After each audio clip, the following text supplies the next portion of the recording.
Bueno, muy buenas tardes a todos. Gracias por acompañarnos. Por ahí hay una confusión con el tiempo de la hora del evento y problema de sistema por el cambio de hora que tuvimos en Estados Unidos. Así que ojalá que la gente se conecte en vivo. Si no, esto va a estar grabado, así que no hay ningún problema y estará disponible esta tarde. Ahí se están comenzando a conectar. Mi nombre es Edgar Rojas, el director de Tactical Edge. Y de nuevo, acá tenemos a nuestro colega de Bogotá, Andrés Almanza, y a un buen amigo acá, Manuel Giraldo, que nos acompaña desde Medellín de Upgate. Y en un minuto le damos el micrófono para que se presente y nos comente acerca de él. Antes de comenzar, acuérdense, el 3 de diciembre tenemos el CISO Latam Summit. Va a ser muy, pero muy interesante. Si no se han registrado, regístrese. Pues ya no tenemos cupos, pero puede ser que algunos cupos sí sean disponibles durante las próximas semanas y bueno, pueden asistir. Andrés, ¿cómo te va? Muy bien acá, juiciosos, viendo que el clima con su volatilidad nos está haciendo bien hoy, está haciendo sol. Ok. Y bueno, acá muy juiciosos para conversar en este día que tenemos una conversación bien interesante. Sí, una conversación acerca de fraude. Y resulta que hoy es el 4 de noviembre. Ayer fue el día de elecciones acá en Estados Unidos. Y la noticia de hoy es acerca de fraude electoral. Entonces, aquí vamos a hablar acerca de fraude cibernético en empresas financieras. Manuel, bienvenido. ¿Cómo te va? Buenas tardes, ¿cómo se encuentran todos? Edgar, Andrés, muchas gracias por la invitación. Efectivamente, hoy a conversar un poco sobre fraude en instituciones financieras. Un poco la segunda noticia más importante de la semana. Primero, las elecciones en Estados Unidos y segundo, este conversatorio. Gracias. Exacto, exacto. Te contacté porque tú colocaste algo la semana pasada en LinkedIn acerca de un reporte que Appgate, junto con otra empresa partner de ustedes, eh, hicieron un estudio acerca de fraude, ¿no? En Estados Unidos en empresas financieras. ¿Se enfocó solamente en empresas financieras este reporte? Efectivamente, Edgar, nosotros con AdGay anualmente sacamos un reporte, lo llamamos las caras del fraude. Venimos sacándolo periódicamente en conjunto con algunos partners que nos lleva a sentarnos, a conversar un poco, no solamente con instituciones financieras de Estados Unidos, sino también de Latinoamérica, donde tenemos Excelente. gran presencia como ADGE. Ok, Y perfecto. de allí sale este reporte y salen datos valiosos, información valiosa que es de utilidad para todos nosotros. Y las conclusiones que tiene este informe creo que reflejan la realidad de lo que estamos viviendo en la región. Y antes de estudiar el reporte, eh, porque el reporte es de 2019, antes del COVID, o también incluye parte del 2020. Incluye parte del 2020, digamos, se dan unas premisas de cómo veníamos de 2019, pero incluye parte del 2020 donde la nueva normalidad que estamos viviendo, la nueva realidad que La estamos nueva realidad. viviendo, trajo cambios muy importantes en la banca, en el mundo digital, todo lo que es el comercio digital. Entonces hablemos no solamente de entidades financieras, sino también de entidades que prestan servicios, Ok. programas de lealtad, en torno a Uh, todo lo que es la digitalidad. Programas de lealtad. Hace tiempo que no escucho eso. Hace un par de años ese era un punto muy importante con las aerolíneas, ¿no? Cómo se robaban los puntos de lealtad de las aerolíneas y cosas así. Eso también, claro, eso nunca lo coloqué como fraude. Muy interesante. Cuéntanos Sí. acerca de este reporte, entonces. ¿Qué es lo que más, la información que tú consideras que fue más impactante que arrojó el reporte? Ok, Andrés y Edgar, antes de cualquier cosa, como me decías ahora, quería presentarme. Claro. Mi nombre es Manuel Giraldo, yo trabajo en AdGay, soy el director de servicios antifraude para Latinoamérica, de apoyo a instituciones financieras, retails o clientes o prospectos de AdGay en todo lo que tiene que ver con la prevención del fraude. Por eso un poco llevar la prevención del fraude más allá de lo que es el sistema financiero, sino a todas las capas de empresas de servicios que proveen servicios, que tienen canales transaccionales de una u otra forma. 15 años de experiencia en todo lo que es el fraude como pasión. Ok. Trabajé durante 13 años en una de las instituciones financieras más grandes de Colombia, precisamente como líder del área de prevención de fraudes del frente de la estrategia y la gestión de fraude. Y ahí, digamos, he tenido la oportunidad de ir creciendo y ser un experto en todo lo que es el fraude digital y en medios de pago, que Ok. ahora vamos viendo. Y como le decía, el fraude y este reporte nos trajo muchas realidades, muchas visiones. Y lo primero en contarles es la evolución que hemos tenido en la región con respecto al uso de canales digitales. Mm. Es importantísimo tener esto en el radar. Estamos viendo que hubo un 13% de crecimiento mes a mes si empezamos a contar desde que empezaron las medidas de confinamiento en la región en febrero hasta más o menos septiembre. Mes a mes iba presentándose un incremento en el número de transacciones en canales digitales de aproximadamente el 13%. Quiere decir que entre febrero a septiembre de 2020 hubo más del 100% de crecimiento transaccional en canales digitales. ¿Cómo? Más del Más cien del Sí, por ciento. 100% de sí, crecimiento en canales digitales. de hecho aquí en Colombia que tuvimos un fenómeno del famoso día sin IVA, dos que hemos tenido, pues ha mostrado precisamente la deficiencia de los modelos digitales. Y hay que decirlo pues con carta abierta, es decir, se esperaban una o dos transacciones cuando dijeron no, el día sin IVA todo va a ser virtual. Pues no, Edgar, nosotros aquí habían cadenas de retail que decían tiempo, un concepto que no existe en el mundo digital, Sí, su sí. tiempo de espera en fila. Yo me acuerdo de eso. Espera en fila. Y digo, ¿cómo? 2 horas, 3 horas, 4 horas. Entonces ya está Impresionante. mostrando que definitivamente hay un volcamiento al que las organizaciones, para mal o para bien, les aceleraron el trabajo que muy probablemente tenían proyectados en unos 5 o 10 años, a lo mejor a muchas empresas y de todos los sectores que tendrían. Y el sistema financiero pues aguantó, pero los que estaban de frente, pues, a otros les fue muy bien, a otros no les fue tan bien. Y en el sistema, o enfocado en nuestro tema del fraude, ¿qué se vio? ¿Qué se vio con ese incremento de transacciones tan grandes, pues? Efectivamente, ese crecimiento transaccional, encontramos entidades que estaban preparadas, financieras, retail, que están preparados precisamente para atender esa demanda, otros que no están preparados desde muchos frentes.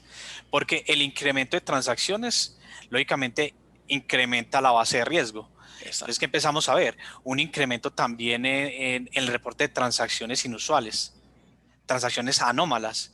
Encontramos un incremento del 139% de transacciones anómalas adicionales a las que ya se venían presentando.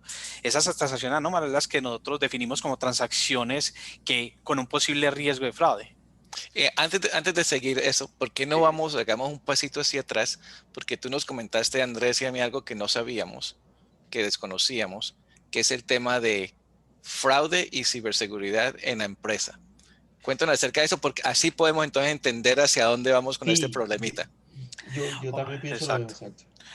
Exacto. Hace unos minutos y conversando, gran parte de los hallazgos que encontramos acá es muchas entidades hoy no tienen una línea de división entre lo que es ciberseguridad y lo que es prevención de fraude. Erradamente estamos entregando responsabilidades de prevención de fraude, de operación, de gestión a equipos de ciberseguridad. O viceversa, a equipos de prevención de fraude le estamos entregando las responsabilidades de ciberseguridad. Mm.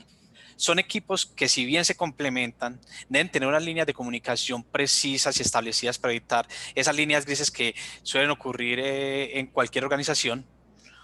Si yo no tengo bien definido, categorizado eso, empiezo a detectar errores en mi operación. Esos errores en mi operación, ¿en qué se traducen? En que no soy eficiente en la seguridad de la organización. Wow. Es como decirle, hoy le estoy entregando la carga de detectar transacciones inusuales, transacciones de fraude, a un equipo de ciberseguridad. Ese no es su deber ser. Exacto. El equipo de ciberseguridad, por ejemplo, puede proveer a un equipo de prevención de fraude con información valiosa que le ayude a determinar o complementar lo que es el riesgo transaccional. Cuando estoy hablando de una transacción, entonces hay capacidades controles que tiene un equipo de ciberseguridad que pueden robustecer la información de una transacción, que me permiten a mí tomar mejores decisiones desde un equipo de prevención de fraude. En muchas organizaciones estas líneas no están divididas. No existen departamentos precisos que atiendan estas necesidades, y ahí vimos gran impacto dentro de esas áreas o esas entidades que cuando llegamos a ese crecimiento exponencial en esta nueva normalidad, no supieron o no tuvieron la capacidad de reaccionar rápidamente. Andrés, ¿ya vas a Entonces, preguntar algo? sí, o sea, digamos que retomando esta idea de un valioso aporte, un equipo de ciberseguridad y un equipo de prevención de fraude, y sobre todo cuando mencionas un equipo de ciberseguridad sí puede complementar las funciones. Estaba en mi cabeza de una vez, se me vino un tema algo técnico, pero se me vino el SIEM como la herramienta para ayudarle a esa unidad de fraude, y es lo que empiezo a entender. No sé, aquí tú, que le puede entregar información, pues porque en últimas, lo que yo sí creo que tú das un punto clave, y yo creo que esto, pues yo no lo había escuchado, y es hacernos la pregunta, y a los que estamos escuchando acá, hacernos la pregunta, y es, ¿las áreas de ciberseguridad están asumiendo funciones de control y prevención de fraude? ¿Es lo correcto? ¿Debería ser? ¿Valdría la pena revisarlo? Pues porque sí podrían ser dos cosas totalmente distintas. Pero Y ahí viene, tanto, pero ahí viene lo que venimos diciendo anteriormente, que el tema del grupo de ciberseguridad debe ser un aliado estratégico del negocio. Y en exacto, una institución financiera, el negocio pues, va a asimilar y entiende el tema de fraude financiero, mientras que el equipo de ciberseguridad no sabe qué carajo es fraude financiero, no tiene por qué conocerlo. Lo mismo que el grupo de fraude tampoco tiene que saber acerca de un SIEM y cómo capturar información específica que sin nos pueda ayudar. embargo, sin embargo, Edgar, ahí es cuando uno diría, eso funcionaría en la versión anterior de los modelos financieros, donde el equipo de fraude era una unidad que muy poca relación con el mundo digital tenía. ¿Sí? O sea, que la gente iba a la caja y no sé qué, entonces el de fraude pues está en su área y lo que hacen es revisar con sus hojas o en un sistema, pero ahorita no. Entonces es Es ahí interesante. donde queda como esa, que es casi que lo mismo que estamos hablando y que hemos venido tocando con el tema de la privacidad. Es algo muy similar. O ¿Y sea, es tú has un tira visto y eso? afloja. ¿Tú has visto eso, ¿Sí? Manuel, en tu día a día que estos grupos están comenzando a cambiar y a comunicarse más y trabajar más en conjunto? Efectivamente, en el día a día tengo contactos con instituciones de diferentes partes de la región, especialmente el Cono Sur y Centroamérica. Trabajamos muy fuerte y hemos encontrado precisamente estas debilidades: la falta de una sombrilla o una seguridad corporativa, un gobierno de seguridad que permita definir claramente, digamos, las políticas, las normas, y es el modelo de operación, el modelo operativo, donde estén claramente definidos los roles y responsabilidades. Algo que decían y es muy claro: no hay que ser un sabelotodo. O sea, sabelotodo es el duro en ciberseguridad, el duro en prevención de fraudes, el duro en, en seguridad de la información, el duro en seguridad física. No, hay que tener los conceptos claros, pero no solo saber todo.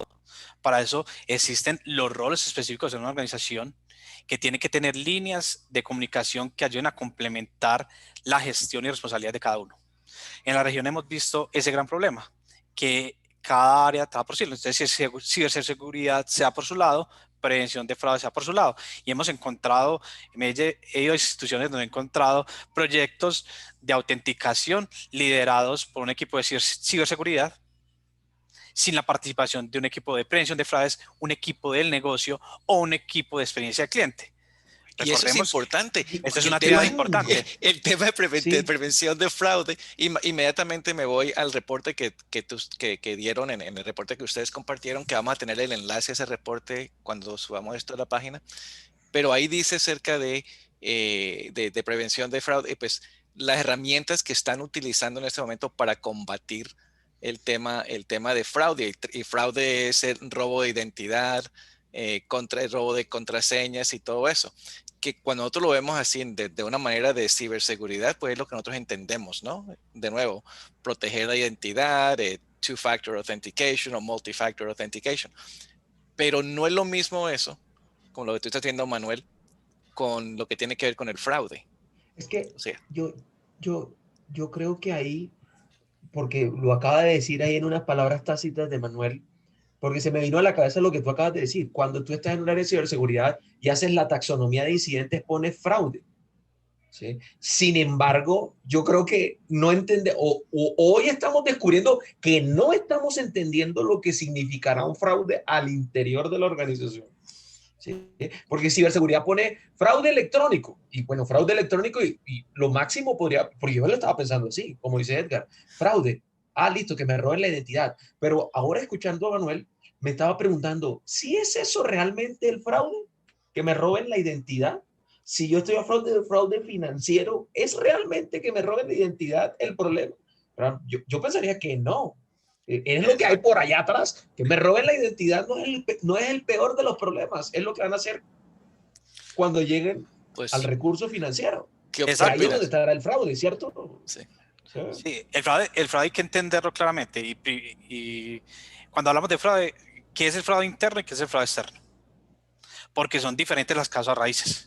Y las consecuencias pueden ser similares, pero igualmente tienen unos actores que golpean de manera diferencial. Cuando hablamos de fraude externo, que es el fraude transaccional en canales electrónicos, tenemos que focalizarnos en tres grandes etapas. Cuando se lanza el ataque, cuando se materializa y se hace catch-out del ataque. Entonces, el inicio del ataque, el lanzamiento del ataque y el catch-out, que es la materialización del ataque. En cada una de esas etapas existen capacidades y, digamos, capacidades tecnológicas y capacidades operativas que yo debería soportar desde una institución para atacar el fraude. Cuando estamos hablando de cuándo inicia el fraude, ahí donde hay capacidades de ciberseguridad que deberían proveerme mucha información. Exacto.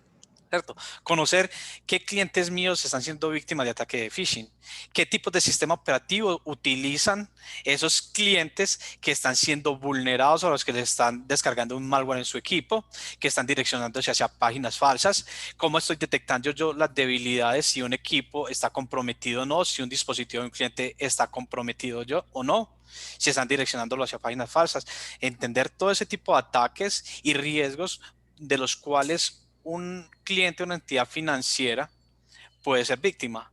¿Y cómo estoy contrarrestándolo a partir de esas capacidades? En el momento en que apenas van a hacer el ataque, en conocer esas amenazas digitales y cómo esa información que yo estoy desde un equipo de ciberseguridad detectando, entendiendo, conociendo, está alimentando la información que un equipo de prevención de fraudes tiene, no solamente para la detección y reacción desde un equipo de monitoreo, sino también para definir reglas frente a lo que es autenticación basada en riesgo, para no tener que bloquear a todos los clientes, para no tener que rechazar muchas transacciones, sino para hacer una gestión de riesgo mucho más evolucionada, mucho más en pro del crecimiento del negocio, en pro de la experiencia del cliente y lógicamente que se entienda la seguridad no como un limitante, sino como parte de la confianza de crecimiento del negocio de experiencia del cliente. Y al final, cuando yo reacciono, que es información que yo estoy recolectando, que me está entregando las capacidades de ciberseguridad o de diferentes equipos de una organización, me permitan a mí detectar la causa raíz. Porque no es el equipo de ciberseguridad el que investiga un evento de fraude. Cuando un cliente Bien. reporta un evento de fraude, no es el equipo de ciberseguridad el experto en investigar el fraude. Él apoya el proceso de investigación de un fraude para detectar la causa raíz y determinar dónde se pueden mejorar o optimizar los controles o hay ausencia de controles, si es del caso, pero la responsabilidad viene siendo de un equipo de prevención de fraude en su capa de investigación, en su capa de respuesta, donde tiene que analizar uno a uno, pero al mismo tiempo tiene que estar haciendo un análisis del bosque para detectar causa raíz. Exacto. ¿Y cómo estás Escúchame, viendo tú entonces ese desarrollo? ¿Las empresas en Latinoamérica están comenzando a trabajar así en conjunto o le está tomando un poco de problema, causando problemas hacerlo? Les voy a presentar Dale. un slide interesante que es un poco resumen de lo que venimos conversando. Ese slide, aquí voy a compartir. Dame un segundo, me dicen cuando ya por favor lo estén viendo. Tía. No, no estás compartiendo. Ahora sí. es que yo tengo una pregunta ahí que mientras que pone el... bueno, listo, ya ahorita la hago entonces. Dale. ¿Ya? No te preocupes. Aquí, cuando llegó el COVID-19, que el COVID-19 fue un reto completo. Para equipos de ciberseguridad, un reto tener todos sus empleados trabajando de manera remota. Todos sus empleados, no estábamos preparados. Ni siquiera teníamos en las empresas los equipos disponibles para llevar, dependiendo del tamaño de empresa, X cantidad de empleados a trabajar desde la casa. En muchos casos, los empleados trabajaban desde equipos propios. Sí. Empezamos a encontrar retos importantes frente a lo que es sensibilización y realmente los controles que teníamos eran los correctos o los que no eran correctos. Empezamos a detectar que teníamos clientes digitales y no digitales y saber si estamos preparados o no. En muchos casos, organizaciones en Colombia veíamos un poco que el 40-50% de los clientes eran clientes no digitales. Y cuando hablamos de clientes no digitales, clientes que tenían un smartphone o no tenían un smartphone, lo sabían manejar o no tenían las aplicaciones, no tenían las credenciales para poder ingresar a los canales. Entonces empezó a crearse problemas y ahí también el crecimiento transaccional, porque dejamos de tener canales asistidos donde el cliente podía ir a hacer transacciones en un comercio, podía ir a una sucursal, a un corresponsal bancario, a tener o resolver necesidades solo desde ambientes digitales por las restricciones de movilidad que existían en su momento o que se generaron. Igual, todos esos canales asistidos y no asistidos tuvieron un cambio trascendental y encontramos precisamente instituciones que no estaban preparadas. ¿Por qué? Por la falta de gobierno de seguridad. Lo que hablábamos hace un rato. Entender que fraude es diferente a ciberseguridad. Son complementos, pero son diferentes. Y lo otro, que no había una visibilidad clara del riesgo y su impacto. Y para mí eso es valioso entenderlo dentro de la conversación. Ese fue una de las partes del reporte que más me causó, que no hay manera, que la mayoría de los ISOs que respondieron dijeron que no tenían visibilidad en cuál es el impacto a la empresa después de un fraude. Y uno dice, ¿cómo así? Para mí eso, yo pensaba que eso es lo primero que deberían saber, cuál es el impacto no solamente financiero, pero reputacional y todo eso, ¿no? Total. Pero yo pienso que no. Digamos que, y en donde planteo como argumento ese no. Primero, lo argumento con lo siguiente. Un ataque hoy no es lo mismo que un ataque hace 10 años. Entonces, lo asimétrico del ataque hace que el CISO sí pueda no tener claro cuáles van a ser todos los impactos a los que se va a ver expuesto. ¿Dónde sí falla el CISO? En que no hizo de pronto unos ejercicios de prospectiva, ¿sí? Y de simulaciones para poder entender varios escenarios y decir, oiga, es que yo puedo tener esto y esto, y como no lo tengo, pues claramente no sé. Pues ahí viene la pregunta, y te la hago a ti, Manuel. ¿Es el CISO el encargado de decir este va a ser el impacto? ¿O quién es el encargado de salir y decir cuál es el impacto a la organización de un fraude? ¿Es el CISO o le queda al CFO, por ejemplo? En este caso debería ser el CISO una responsabilidad compartida. Okay. Pero sí, aquí por eso claro. Es muy importante tener gobierno de seguridad. Ese gobierno de seguridad el que te va a decir eso. Okay. ¿Quién es el responsable en qué momento? Pero para yo tener visibilidad del riesgo, yo tengo que hacerlo desde dos frentes. Andrés decía, hacer una retrospectiva en muchos casos es difícil, hacer una prospectiva es mucho más fácil en ciertas ocasiones, pero incluso hacer la retrospectiva se vuelve complejo en muchas instituciones porque no estamos teniendo la información a la mano. Muchas veces un cliente reporta un incidente que puede ser un fraude. Me llegó un correo, ingresé a algún lugar, a cualquier incidente relacionado. Eso muchas veces queda escondido dentro de la organización como una queja de servicio. Entonces no tengo datos para hacer retrospectiva, porque no sabemos cómo estamos manejando ese tipo de eventos.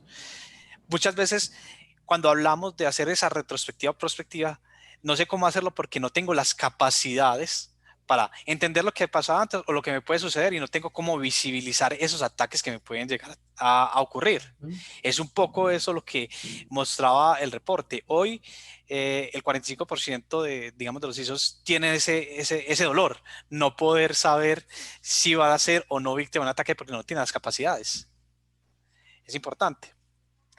Entonces, cuando yo no tengo esas capacidades y no estoy entendiendo lo que es el riesgo digital, y no entender el riesgo digital, no tengo las capacidades, no tengo el personal experto, no tengo claro lo que puedo traer desde un mundo de ciberseguridad, un equipo de ciberseguridad. Yo con mi equipo de fraudes voy solito trabajando.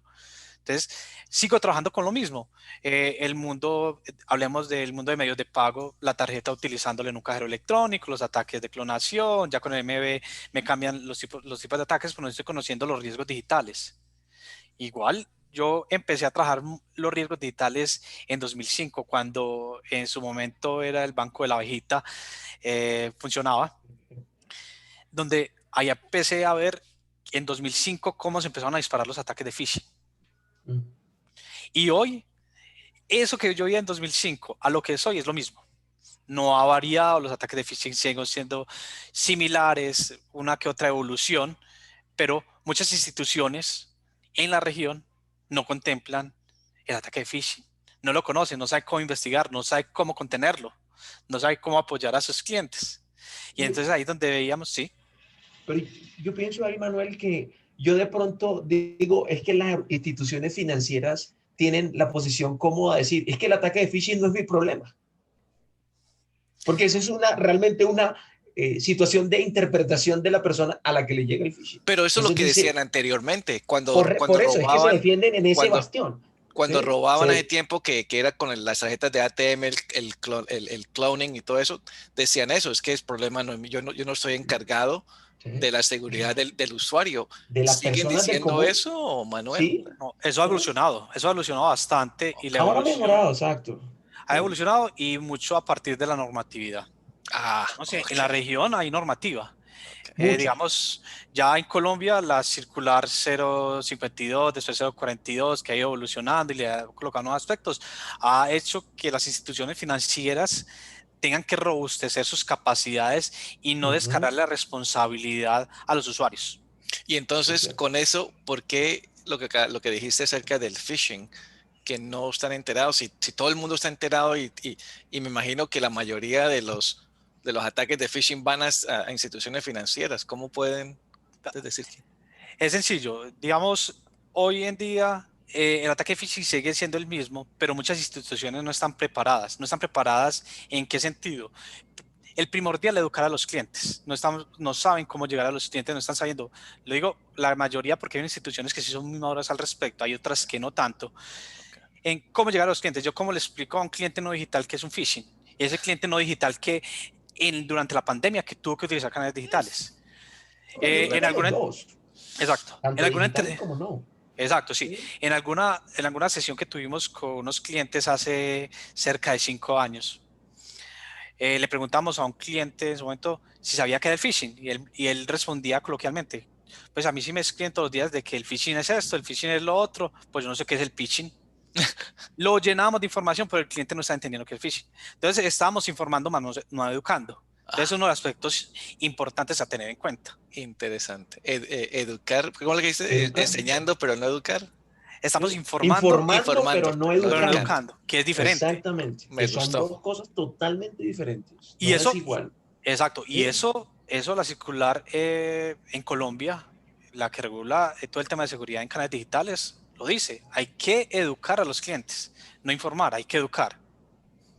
El tema de informar también está regulado y es cómo le notifico a los clientes antes, durante, en el momento de una transacción, que eso también está regulado. Entonces, mira, paremos ahí un momentito. En Estados Unidos ayer, y hablando acerca de ayer, lo vimos mucho. Hubo gente que recibieron por sus smartphones, que recibieron mensajes que decían en un par de estados que no fueran a votar hoy porque la línea está muy, muy grande y pueden ir mañana. Y entonces alguna gente dijo, bueno, pues entonces yo voy mañana. Gente que no están educadas, están informadas, pero no están educadas que el voto es solamente durante el día de ayer. Hoy ya estaba cerrado, ya no podían. ¿Cuántas personas entonces se comieron el cuento y se quedaron en casa? Ese es un tema, tema real y ese es un tema de básicamente un phishing, porque lo recibieron por texto y les funcionó. Exacto, temas de ingeniería social, que un poco era el fraude del que mencionamos al comienzo, que Trump había anunciado que tema de fraude, ese es un fraude. A través de ingeniería social. Exacto, que ¿cómo se ataca eso? Se ataca de diferentes formas. Dependiendo de la organización que estén atacando, hay capacidades que me permiten en el mundo digital contener ese tipo de ataques y no permitir que esos tipos de mensajes lleguen a mis usuarios. O la otra, a través de educación, que es la más fácil que es más creo que es marginalidad. el mecanismo más eficiente. Entonces te hago una preguntita ahí porque estamos entrando en otro tema un poco más avanzado, que es el tema de misinformación Sí, claro. y desinformación. Entonces, ¿cómo las financieras, qué controles tienen para combatir esa clase de ataques? En el phishing lo entiendo, pueden enviar mensajes constantes, semanales, oigan, lo que sea, pero combatir misinformación y desinformación, si son palabras en español, no sé, Sí, ¿qué sí, sí, controles hay? desinformación, sí. ¿Qué controles hay para unas financieras o empresas del grupo de fraude para combatir eso? Eso, un poco, digamos, el monitoreo del mundo digital, el monitoreo de marca, el monitoreo de dominios similares, que te permita detectar cuando están hablando de tu marca, en qué momento, en qué red y qué están hablando de tu marca, para poder empezar a atacar. Pero Da igual. eso, disculpa, eso yo lo he estado escuchando desde hace 11 años, que Sí, sí. inclusive, o sea, esto no son cosas nuevas, ¿correcto, Manuel? No, Oh, eso es hace no, mucho no, el tiempo. monitoreo de marca existe ya hace bastante Exacto, tiempo, ok. ¿sí? Y eso se utiliza como control. Ahora inclusive, voy a interrumpir aquí a Manuel un momentico, esta vez, hay servicios de CECIR que están haciendo ese tipo de cosas en monitoreo de marca y entonces lo metieron a las capacidades de un CECIR para poder, y ya he visto un par que hacen eso u otros servicios parecidos. Entonces, eso existe ya hace rato. Exacto. Hablando acerca de decir un control, Manuel, los CSIRT son buenos, hay CSIRT financieros en diferentes partes y ustedes recomiendan que los CSIRT financieros trabajen en conjunto con las instituciones financieras y... Es el CECIR, digamos, es la institución financiera, es el conjunto, la unión, el trabajo mancomunado de instituciones financieras. El problema que hemos encontrado en los CECIR es que trabajan dos o tres entidades financieras. Y las dos o tres entidades financieras que trabajan, que robustecen, que crean la información, están alimentando al resto de las organizaciones, pero están quedando segmentadas. Cuando se empieza a generar esta parcialidad de dos o tres trabajan nada más, proveen información, están generando la inteligencia, y las otras no, las que sí están generando inteligencia empiezan a frenar y a no exponer toda la información, y ahí es donde no se vuelven eficientes. Aquí, cuando hablamos de CECIR, tiene que haber compromiso. Compromiso. Si no hay Y ahora, compromiso, va a ser muy difícil hacer, o sea, digamos, tener estrategias eficientes. y ahora te Esa hago es la una, pregunta, comenzando con la conversación al principio. El CSIRT es enfocado en ciberseguridad. Está el grupo de fraude, también hacen sí, parte del CSIRT, se conversan, se comunican, esa ¿cómo es la lo ves? pregunta que yo iba a hacer. Ah, bueno. Iba a hacer lo mismo. Iba a preguntar, bueno, y ahora el CECIR, que atiende un incidente y el fraude es considerado un incidente, entonces el equipo de prevención de fraude, como trabaja ahí, recibe la información, se integra, no se integra, porque Eh, ese es uno de los grandes. Ese, lo que hablamos ahora, el equipo de prevención de fraude tiene unas entradas que las provee, en muchos casos, el equipo de ciberseguridad, pero también tiene unas salidas que tienen que ser informadas a un equipo de ciberseguridad. Sí, Por eso Okay. es un ciclo dinámico, donde okay. en un equipo de prevención de fraudes tiene entradas que provee un equipo de ciberseguridad, pero también tiene salidas que alimentan un equipo de ciberseguridad y se tienen que estar comunicando constantemente. En el caso de Colombia, el CECIR se comunica constantemente con el grupo de fraudes de la bancaria Así es, y Ok. trabajan así muy de es. la mano. Y usualmente las instituciones maduras en Colombia, esa comunicación ya existe. Ya Así existen es. esas líneas de comunicación, siguen existiendo líneas grises, pero con la madurez de los modelos operativos que se van creando dentro de las instituciones, se ha ido eliminando y ha sido muy eficiente en el control del riesgo y en dejar de trabajar por silos. Ok. Es que eso le iba a decir ahorita, pues cuando estaban hablando del CECIR financiero colombiano, pues por lo que ya he visto en referencia internacional, Es ya muy se ha fuerte. convertido, de Sí. hecho, en un referente de la región, precisamente por eso que acaba de mencionar Manuel. Y Es un también por lo grupo, que desde hace mucho rato Colombia quería ser parte de este grupo financiero global, ¿no? Se me olvidó el uno nombre. eso, uno eso, Sí. ¿sí? Y Sin eso hizo embargo, que, ok, eso, claro, eso empujó. Y empujó aquí, mucho. de pronto, una de las cosas que Manuel también mencionó ahí, y es, se han integrado muchas instituciones, no solo las más grandes, sino que ya han venido dándole cobertura al menos a la segunda capa de instituciones financieras. Entonces, pues, claro, han desarrollado más capacidad de inteligencia, no por nada. Ellos mismos escribieron que es bueno comentarlo, el informe que hicieron del estado de la ciberseguridad en las instituciones financieras. Pues son 150 páginas bien dotado el informe, por cierto, Ok. Sí. que tiene como todo un trabajo, cuando uno lo revisa, tiene un trabajo como muy interesante de ver cómo empiezan ellos ya a definir taxonomías, a mostrar y modelar cómo se comporta el aparato y sobre todo qué está experimentando el aparato en términos de anomalías.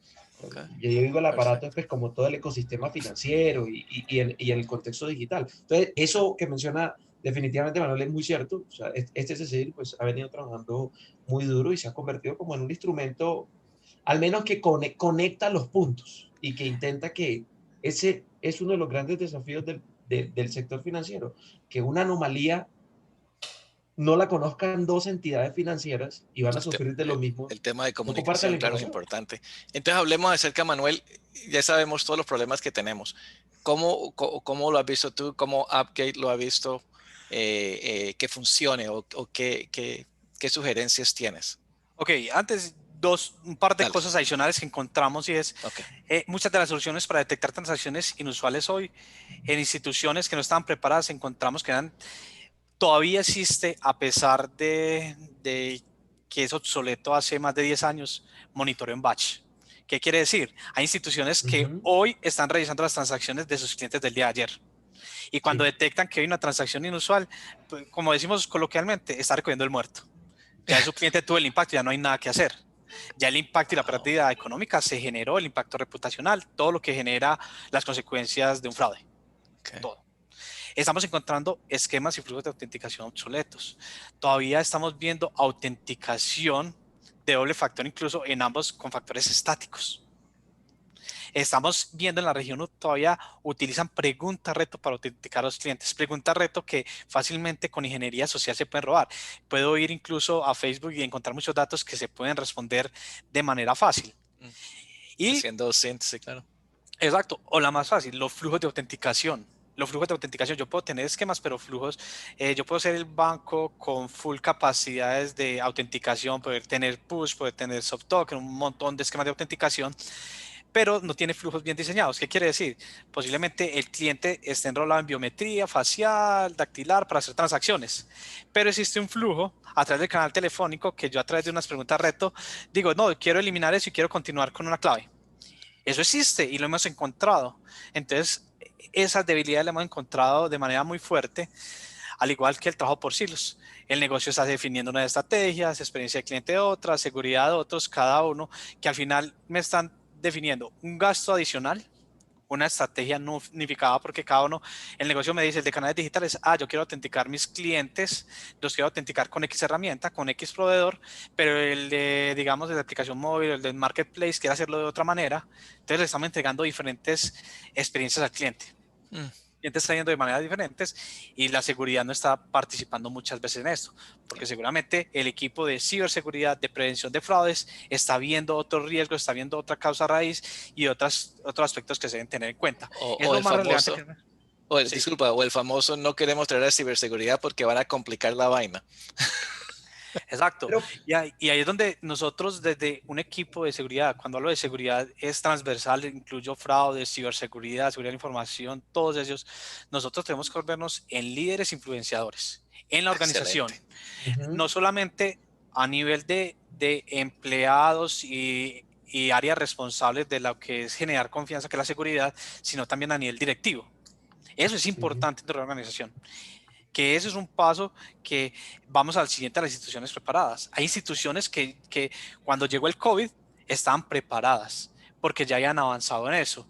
Ya había un proceso de madurez grande, ya están llevando proyectos de innovación o transformación digital avanzados. Y cuando yo tengo proyectos de innovación y transformación digital y hablo de avanzados, donde no estoy trabajando como silos, le entregué a un gerente cualquiera, ay, mira que en X lugar tiene un proyecto de innovación muy interesante, copiarlo y a ver qué hacemos nosotros. No, es un proyecto de institución claro, con una visión clara y si bien con una metodología que se puede copiar o se puede seguir, pero es muy customizada a las necesidades de lo que la organización quiere de manera transversal en la triada importante. Y cuando hablo de la triada importante es negocio, experiencia de cliente y seguridad. Y aquí uno de los temas importantes cuando hablo de eso y es el onboarding. Onboarding, ok. Que está dentro del informe, que es una de las preocupaciones que tienen muchas veces las instituciones. ¿Cómo adhiero nuevos clientes y cómo aseguro un proceso de onboarding? Entonces yo tengo que empezar a ahí no hablar de solamente del producto que hace el onboarding, sino también del canal. Y qué capacidades tiene ese canal, qué capacidades tiene ese producto y qué políticas me entregó un equipo de ciberseguridad o de prevención de fraude para yo alinear ese nuevo producto, ese nuevo servicio o canal que estoy entregando. Entonces yo tengo que empezar a alinear todos mis procesos de onboarding o de gestión o creación de productos a políticas que un equipo de ciberseguridad y prevención de fraude ya haya creado. Entonces, instituciones que ya están preparados, que tienen estas políticas definidas, esas líneas grises separadas y están llevando proyectos de innovación, esta llegada del COVID no los afectó de manera extrema. Lógicamente, para todos fue un cambio robusto, pero estaban mejor preparadas y tuvieron un impacto menor en su operación y en la experiencia del cliente. El tema, lo que dice Andrés, lo que decía, ¿cómo se llama? Vitoriano cuando habló con nosotros acerca de resiliencia, ¿no? Estaban preparados y ya tenían una operación muy resiliente para cualquiera de estos, pues cosas no conocidas como el COVID-19, ¿no? Manuel, una pregunta, porque ahí escuchándote se me vino a la cabeza la siguiente frase. ¿Podría ser Customer Experience el hilo conductor del trabajo unificado de todas esas áreas? No, no es el único. Para mí es una triada. Experiencia de cliente, negocio y seguridad. Y cuando hablo de negocio y seguridad, ahí incluyo la operación, porque es una tarea Claro. que tiene que ser fundamental. Cuando estamos hablando de innovación y de transformación digital, la eficiencia operativa es primordial. Pero, digamos, es una tarea que, si bien siempre el cliente debe estar en el centro de las estrategias, yo también tengo que pensar qué quiero yo como negocio, hacia dónde quiero impulsar mi negocio y también qué espero yo entregarle de seguridad a mis clientes, cuál es esa confianza que yo le voy a entregar a mis clientes. Y cuando hablamos de seguridad, yo puedo crear seguridad sin fricción. Y aquí vamos a temas importantes y es, ¿qué es seguridad sin fricción? Empecemos a hablar de un concepto importante que es la autenticación basada en riesgo. Yo como empiezo y muchas entidades ya estaban preparadas, digamos, muchas por ahora un porcentaje no real, que es del 20% máximo, ¿cierto? De lo que es la autenticación basada en riesgo en instituciones financieras. Yo empiezo a autenticar los clientes de manera transparente o a medida que el riesgo de esa transacción, de ese login, de ese ingreso, de esa autenticación en el canal sea requerido. Porque yo lo puedo autenticar de manera transparente y es lo que vamos al concepto de passwordless. Y aparte, ¿cierto? Ya, digamos, ya no tener 200, 300 claves como usuario, entregarle experiencias de omnicanalidad a los clientes. Hay muchas formas donde yo puedo minimizar la fricción, puedo minimizar esa fricción de los clientes a partir de estrategias claras. Cuando el cliente, yo le estoy haciendo un análisis de su transacción, análisis, y cuando digo análisis de riesgo transaccional, también quiero incluir análisis del riesgo del dispositivo, el análisis del riesgo contextual, que me permita eliminar la fricción que estoy entregando a los clientes de autenticar doble o autenticación fuerte para el 100% de las transacciones, bloquear transacciones cuando las detecte inusuales, rechazar transacciones, que al final, dependiendo de cómo yo tenga definida mi operación, estoy cargando operativamente a un equipo. Muchas entidades financieras hoy, cuando hablamos de un monitoreo y cuando se genera una transacción, tengo un batallón atrás atendiendo todas esas alertas.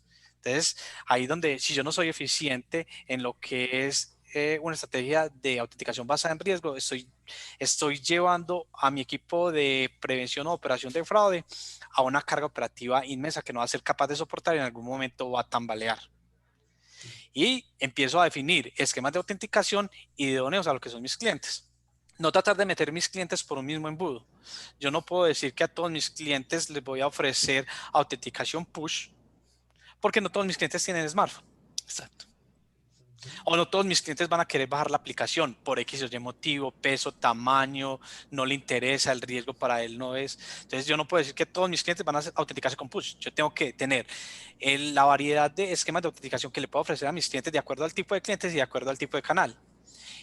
Y cuando digo tipo de canal, también empezar a mirar qué tipos de canales yo utilizo para poder brindarle a mis clientes experiencias. Ahí ya estamos hablando de experiencias de omnicanalidades. Si yo me estoy autenticando en la banca, en el e-banking, en la banca web, con un usuario y un password, ¿cómo puedo llevar esa omnicanalidad para otros ambientes, como para un marketplace?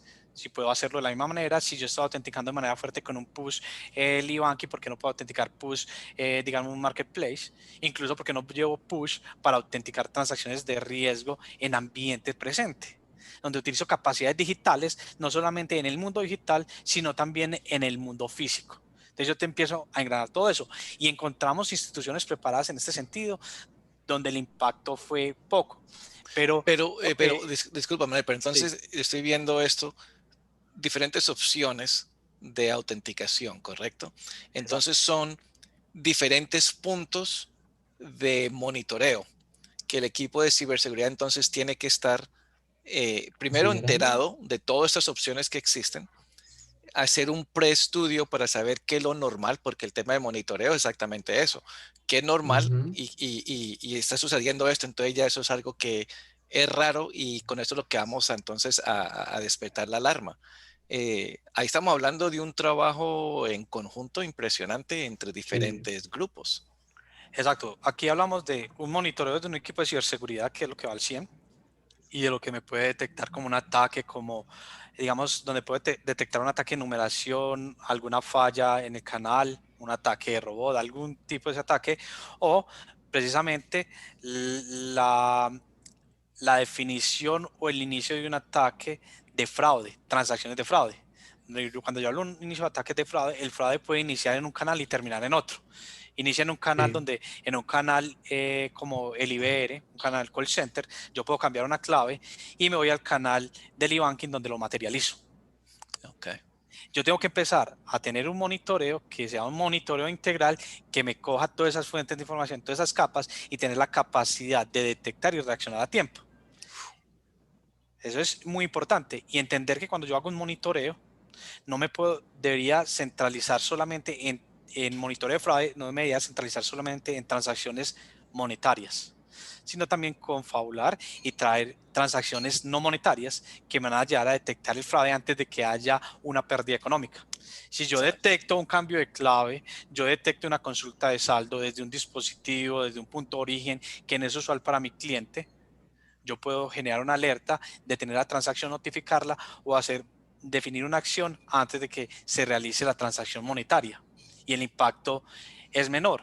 Aquí es donde cuando hablamos de análisis de riesgo transaccional, dispositivo contextual, muchas entidades en el antes hoy trabajan con reglas duras, reglas paramétricas, que es una carga operativa muy fuerte, estar ajustando reglas todos los días, viendo falso positivo, que es la efectividad de la regla, cuántos fraudes detectando con X regla. Tengo que ir a avanzar un poco y aquí es donde hablamos de Machine Learning, inteligencia artificial. No es una moda, es una necesidad que me hace más eficiente mi operación, me hace más asertiva la detección del fraude. Entonces, cuando hablamos Y de eso, análisis de riesgo, tiene que Sí.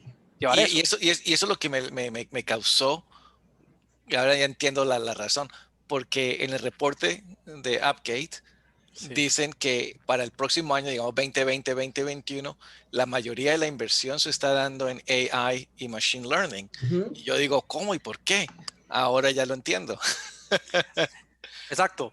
Mira que cuando yo hablo desde diferentes aspectos, si yo hablo de, por ejemplo, del ingreso de mis empleados, ¿cierto?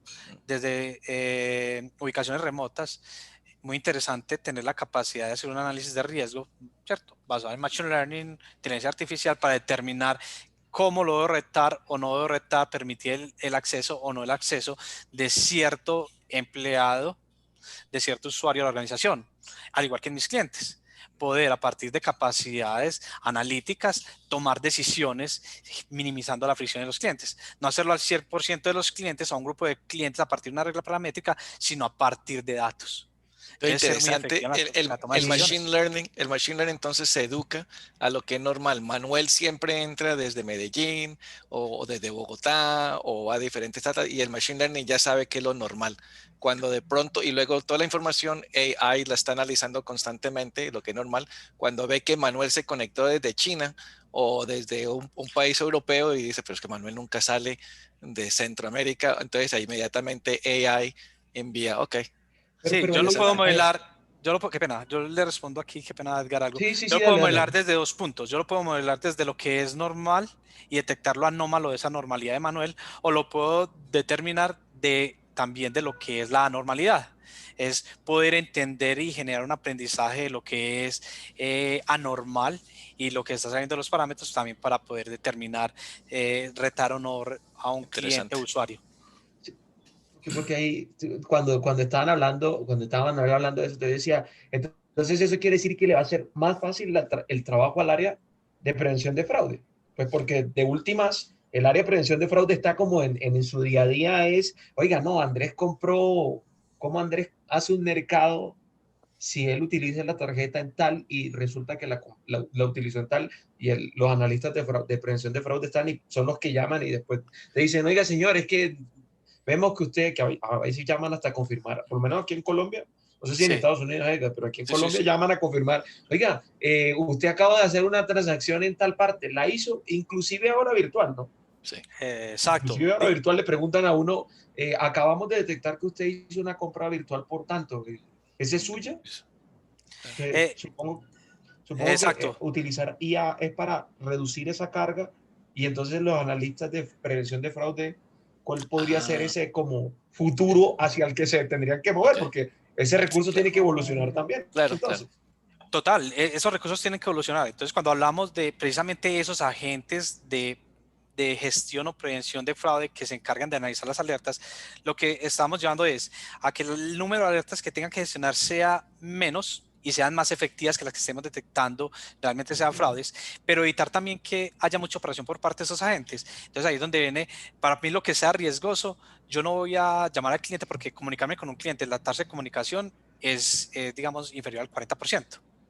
La tasa de comunicación, 60% de efectividad de comunicarme con un cliente, lo que yo haría es, si es riesgoso, más bien lo reto con algo que a mí me permita determinar la autenticidad del cliente y vuelvo un flujo que actualmente en muchas instituciones es operativo manual, lo vuelvo en un flujo digital, flujo automático que me evita esa carga operativa y más bien esos recursos los utilizo en hacer inteligencia, causa raíz y determinar otros patrones diferentes, no analizar caso uno a uno, sino analizar el bosque. Eso Interesante. es, Y aquí dice eso Germán Moreno está muy... que justamente AI y ML para eliminar la fatiga de alertas. Qué interesante. Ya se comienza a tener unos patrones, ¿correcto? De lo que sucede en el fraude. Y entonces, ¿para qué tener a Manuel mirando eso? Colóquelo acá, automatice eso y Manuel se enfoca en cosas nuevas, en cosas más avanzadas. exacto, porque Edgar, ¿qué sucede mientras Manuel revisa la alerta de una transacción que hizo Andrés hace 5 minutos? Entonces, primo, la transacción sucedió hace 5 minutos. Manuel la está revisando apenas ahora. Ujú, ¿Qué sucedió en esos 5 minutos? Muchas más transacciones. O exacto. que pudo haber sucedido cinco Sí, minutos donde se bloqueó el producto del cliente y el cliente necesita hacer otra transacción. Experiencia del cliente, menos facturación, menos crecimiento del negocio. Si yo no claro. contacté a Andrés, ese producto se quedó bloqueado hasta que Andrés se dé cuenta o Andrés dijo, no, está bloqueado, voy a utilizar otra tarjeta. Entonces, golpea el negocio, golpea la experiencia del cliente. Si yo genero flujos más automáticos, más asertivos, estoy pegándole directamente a lo que hablamos ahorita de la triada, no solamente confianza, seguridad, sino que también le estoy pegando a la experiencia del cliente, le estoy pegando a crecimiento del negocio, mayor facturación, menos rechazos. Mm. Muy interesante. Y pues, entonces tú estás viendo AI y ML se está utilizando mucho, está desarrollándose mucho en Latinoamérica. Bastante, como un complemento a lo que ya existe hoy frente a reglas paramétricas y a lo que es el monitoreo. Ya estamos viendo un cambio importante a lo que es dejar de monitorear en batch o en near real time a monitorear en tiempo real que me permita a mí tomar la decisión durante el proceso de la autorización, o sea, durante el proceso de la transacción, y de acuerdo al riesgo determinar si rechazo, autorizo o reto al cliente para poder mitigar los riesgos que están sucediendo en el sector. Hacia allá se están yendo. Y digamos, uno de los productos o digamos, procesos que influenció mucho eso en el mundo digital fue la experiencia de los medios de pago, de las tarjetas de débito y crédito, que son muy maduras en lo que es la administración del riesgo de fraude, y eso ha llevado a que el mundo digital aprenda mucho de esos. Al igual, el mundo digital le ha enseñado mucho al equipo de medios de pago a enfrentarse a la nueva realidad de los riesgos digitales.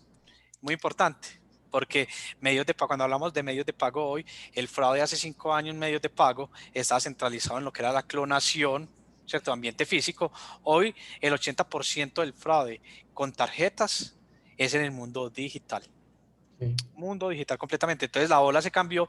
Ahora ellos están aprendiendo de lo que ya muchos hemos trabajado en canales digitales para incorporarlo en el mundo de medios de pago. Ya nosotros aprendimos del mundo de medios de pago para incorporar en ambientes digitales. Ahora ellos están aprendiendo de nosotros. Por eso tenemos que tener una seguridad muy integral, una definición y estrategia integral para no hacer esfuerzos paralelos. ¿Estás viendo mucho entonces el desarrollo de aplicaciones seguras, ya siguiendo el SDLC, Secure Development Lifecycle?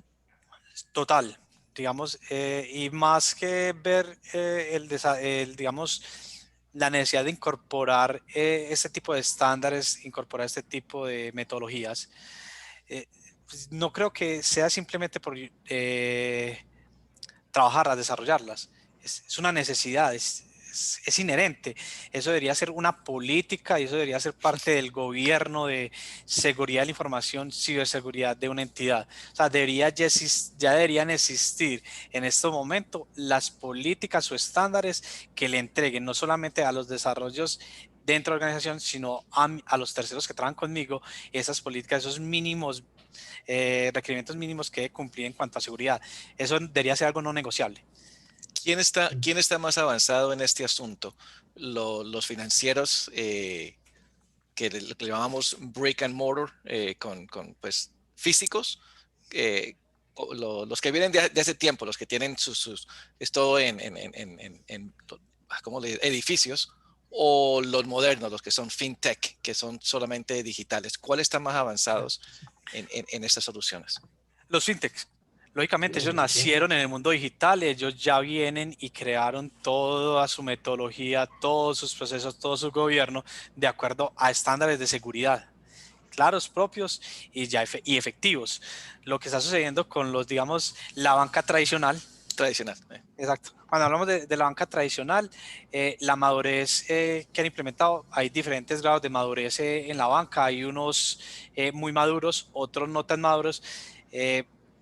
Digamos, una de las conclusiones que saca el informe era precisamente por la centralización del gobierno de las funciones, donde si vemos hoy las entidades financieras no solamente se encuentran en un país, sino en diferentes regiones, entonces la cantidad de culturas diferentes ha llevado a que una definición y una estandarización sea muy difícil de llevar. Lo que para Colombia puede ser muy normal frente a un estándar de seguridad, puede ser para X o Y región en Centroamérica o en Sudamérica. No, eso aquí no sucede. Eso no lo trabajamos así. Entonces, ha sido difícil, pero las fintechs son las que van mandando la parada en ese sentido y tienen que hacerlo porque es su mundo, es donde se mueven completamente. Exacto, no, y me gusta que hables acerca de cultura, Andrés, porque fue exactamente lo Sí, que conversamos la semana pasada con así es. Analisa acerca del Sí. problema de cultura y el tema de la privacidad y seguridad. Manuel, nos quedan 3 minutos, te dijimos que esta hora se va Uy, rapidísimo. de verdad que Eh, no la sentí. no lo sentí. ¿Qué palabras finales que nos quieras dejar? Para mí, palabras finales, trabajar en tener tecnologías emergentes para mitigar el fraude. Y cuando hablo de capacidades de tecnologías emergentes es inversión. Y la inversión tiene que ser una inversión, digamos, centralizada, definida de manera integral, no por un equipo solamente, sino que comprenda las áreas de seguridad, experiencia de cliente y negocio. definiendo claramente esas capacidades, tú puedes apalancar muchas estrategias de onboarding, nuevos productos, experiencia cero fricción y menor fraude en la institución. Eso para mí es importante. Y el segundo es frente a los ejecutivos de la alta dirección, seguir siendo esos influenciadores. Si bien la encuesta decía que el 60% de los ejecutivos de alta dirección son sensibles frente al tema, hay un 40% que no. Y ese 60% hay unos que todavía están ahí ondeando. Entonces es seguir influenciando a la alta dirección frente a cómo abordar esas nuevas capacidades y direccionar la ciberseguridad y prevención de fraudes de las organizaciones. Excelente. ¿Y cómo te pueden contactar en AppGate? ¿Tienes un slide ahí para que te contacten? Ya, dame un segundo. Para que nos repitan la triada, que a mí me parece que ese es un punto clave. Sí. Ok, sí, dame un segundo. La triada por ahí la había copiado. Exacto, sí. La triada es importante y cuando hablamos de seguridad, negocio y experiencia de cliente. Y transversal tenemos la operación. Entonces, el mensaje final, tome el control de su riesgo digital antes de que éste lo controle. Y importante, como AdGate, no me está dando acá, dame un segundo. Ok, estos son mis contactos. Excelente. Mi correo electrónico, mi celular. Igual me pueden encontrar en LinkedIn sin ningún problema. Perfecto. Y contactar. Y igualmente AdGate, donde proveemos soluciones y capacidades que proveen acceso seguro. Cuando hablamos de acceso seguro, capacidades de ciberseguridad y prevención del fraude, no solamente para instituciones financieras. Y para todo tipo de organizaciones. ¿Está en Latinoamérica, oficinas en Colombia y en qué otros países? AdGate tiene sus oficinas en Colombia, sus oficinas operativas y en Estados Unidos, pero tiene presencia a nivel mundial en Asia, Europa y toda América. Perfecto. Exacto. Lo que requieran a la orden. Muchas gracias, Edgar y Andrés, por la invitación. Una charla muy amena. No, a ti, ¿verdad? Muchas gracias. La verdad, Pablo, muchas gracias a ti. Información muy interesante. Yo aprendí fraude y ciberseguridad no es el mismo grupo. Yo no sabía eso. Me gusta interesante eso. Lo que uno aprende. Exacto, son conceptos que se van creando. Pueden existir personas que piensen lo contrario, pero digamos, eso hace parte de la evolución y la madurez que uno va teniendo frente a lo que es ciberseguridad y prevención de fraude en cada organización. Pero yo me sumo a esas, no son lo mismo. No pueden ser lo mismo. Listo. Entonces, gracias, Manuel, de verdad, muy interesante, muy buena la conversación. A todos, gracias por acompañarnos y la invitación es la próxima semana. Una invitación rapidito. CISOs que nos están acompañando, si les gustaría participar en este programa, envíenme un correíto, rojas@tacticaledge.co. Con mucho gusto conversamos con ustedes y nos gustaría pues seguir la conversación todas las semanas. Ahí estamos hablando y nos vemos la próxima semana. Muchas gracias, muy amable. Muchas gracias, hasta luego. El sábado.